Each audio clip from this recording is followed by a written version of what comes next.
دشمن به یو میاشت لرې او چې صرف به زموږ د خوږ نبی صلی الله علیه وسلم نوم واورېده بس هغه باندې به یاره راغه چې د دې سړي مقابله به څنګه کوم کنې نه نبي علیه السلام سره هوایي جهازونه هم نه نه ټینکونه نه راکټ لانچرې وې نه چې کوم دی هغه د دې زمانې چې کوم جدیده اسلحه ده او کوم جدید ټکنالوژي ده دا مو سره نه هر چاته به دشمن ته هم پته وه چې تعداد یې د مرګرو لږ دی او وسایلو سره زموږ نه کم دي په دې دشمن ښه پوهېده و دا څه دا د رسول الله صلی الله علیه وسلم هغه په الله باندې هغه کلک یقین او توکل او اعتماد او په دین غیرت او کلک عزم د دې هغه رعب چې په دشمن به پرېوته سنلقي فی قلوب الذین کفروا الرعب بما اشرکوا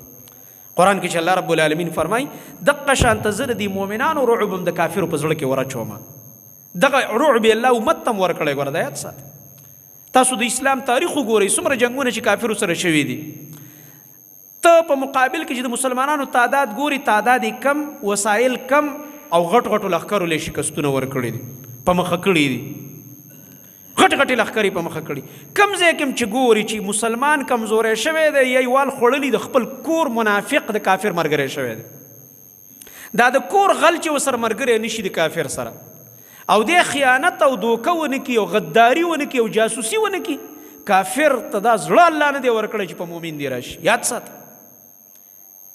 مؤمن سره یو رعب دی مؤمن له الله رب العالمین یو رعب ورکړ کلم چې په تاریخ کې وګوري مسلمانان چې کلم خراب شوي دي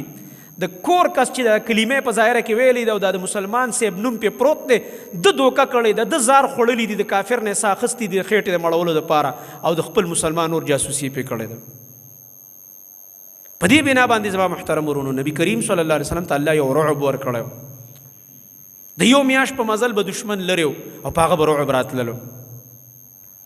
د نبي علیه السلام نوم به چې واورېده یېرېده به لړزان به پرې راتله